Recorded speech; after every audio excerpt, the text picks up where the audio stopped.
தமிழ்நாட்டின் தமிழ் தெருக்களில் தமிழ்தான் இல்லை என்று அன்றே வருந்திப் பாடினார் புரட்சிப் பாவலர் பாவேந்தர் பாரதிதாசன் அவர்கள். இன்றளவும் அந்த நிலைதான் இங்கே நிலவுகிறது. தமிழ்நாட்டில் வணிக நிறுவனங்கள் பெயர்களில் தமிழ் இல்லை, சாதாரண கடைகளில் தமிழ் இல்லை. முற்றிலும் தமிழ்நாட்டிலிருந்து முற்றிலும் ஒழிக்கப்பட்டு கொண்டிருக்கிறது. அன்று அவர் வருந்தி பாடி அன்று சரியில்லை என்ற நிலையை இன்றும் மாற்றாமல் இன்றும் அதே நிலையில்தான் தமிழ்நாட்டின் தமிழ் தெருக்களில் தமிழின் நிலைமை. இப்படியே போனால் தமிழ் இனி கொஞ்சம் கொஞ்சமாக தமிழர்களின் நாவிலிருந்தும் பேச்சிலிருந்தும் மூச்சிலிருந்தும் செத்து போய்விடும் என்பதனால் நீங்கள் சட்டம் இருக்குது. தமிழ்நாட்டின் தமிழ் தெருக்களில் வணிக நிறுவனங்களின் பெயர்களும் கடைகளின் பெயர்களும் தமிழில் தான் இருக்க வேண்டும் அப்படிங்கிற சட்டம் இருக்கே ஒழிய அது செயல்பாட்டில் இல்லை.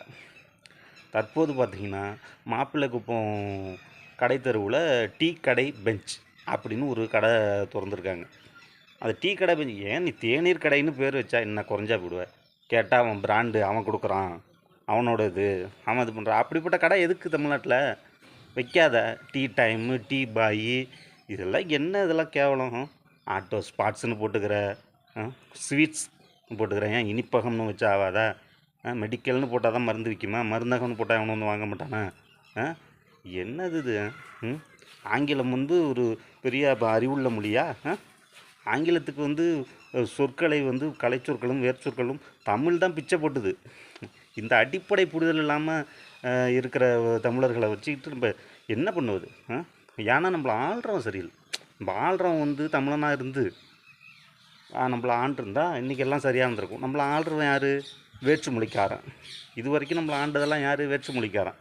எடப்பாடி பழனிசாமியையும் ஓபிஎஸ்சியும் தவிர பாக்கி யாரும் தமிழர்கள் இல்லை. புரியுதுங்களா? அந்த வேற்று மொழிக்காரனுக்கு அதுக்கான இன உணர்வு இருக்காது. என்ன செய்வது? அந்த மாப்பிள்ளத்தில் இந்த மாதிரி போய் மாற்றுங்க, டீ கடை பெஞ்சுன்னு பேர் வைக்காதீங்க, மாற்றுங்க சொன்னால் மாற்ற முடியாது அப்படின்னு பதில் சொல்கிறான். அந்த கடைக்காரன் பதில் சொல்கிறான். அவர் தோழர் போய் கேட்டிருக்காரு. கேட்டதுக்கு இப்படி ஒரு பதில் வருது. கிராமப்புறங்களிலே இப்படி இந்த நிலைமை உருவானுச்சுன்னா தமிழ் இப்போ எங்கே தான் வாழும்? நீ இப்போ பாட புத்தகங்களில் முழுக்க தமிழ் படிக்காமலே வெளில வந்துடலாம் அப்படிங்கிற சூழல் இருக்குது. ஆங்கில வழி கல்வியை முழுக்க உள்ள புகுத்தி வச்சுருக்கீங்க. ஆங்கில வழி கல்வியை புகுத்துனதுனால தமிழ் சுத்தமாக போயிட்டு இப்போ தமிழ் படிக்க எழுத தெரியாத தலைமுறை உருவாவது பெருமை கிடையாது. சிங்கம் வீழ்ந்து போயிடுவீங்க. உலகத்தின் முதல் மொழி தமிழ். அதை பேசுறதுக்கு உனக்கு என்ன வெட்கம்? பேசுங்க. நாக்கில் வாழாத தமிழ் நாட்டில் என்றைக்குமே வாழாது.